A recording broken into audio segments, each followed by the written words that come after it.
ఈ దునియాల ప్రశ్నించుడే తప్పు ఉన్నట్టున్నది కదా నుల్లా.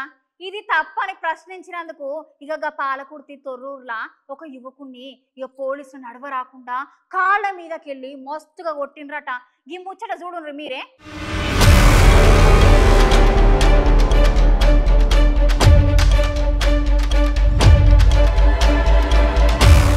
ఏందో ఏమో పోరి పోలీసులు.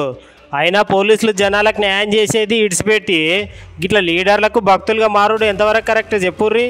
వాళ్ళ నియోజకవర్గ ఎమ్మెల్యేను ఒక యువకుడు ప్రశ్నించినందుకు అక్కడ ఉన్న ఎస్ఐ కనీసం ఆ యువకుడి తల్లిదండ్రులకు ఇన్ఫర్మేషన్ ఇవ్వకుండా పోలీస్ స్టేషన్కి తీసుకొని పోయి కొట్టిండ్రు.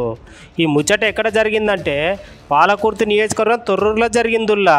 అయితే పాలకుర్తి కాంగ్రెస్ ఎమ్మెల్యే యశస్విన్ రెడ్డిని ఒక యువకుడు అభివృద్ధి పనుల కోసం నిలదీసి అడిగినందుకు అక్కడున్న స్థానిక ఎస్ఐ పోలీస్ స్టేషన్కి పిలిపించి అతి దారుణంగా కాళ్ళ మీదకి వెళ్ళి కొట్టిండు.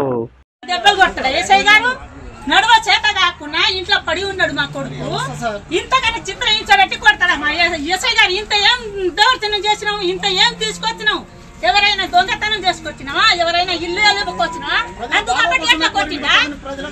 ప్రజల సేవ చేస్తాడు మా కొడుకు, ప్రజల సేవ చేసుకుంటాడు. కాళ్ళ నడువ చేత కాకుండా ఇప్పుడు మంచంలో పడి ఉన్నాడు.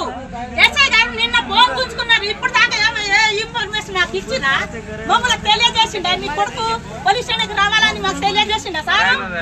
మాకు తెలియజేయకుండా మా కొడుకు ఎట్లా కొట్టిండు అదే కావాలి. అంటాడా సంకున్నాడా మనిషి? దానికి సంకొని ఎస్ఐ ఉండి ఏం పని చేస్తాడు? ఎస్ఐ ఏం చేస్తాడు? ఉన్న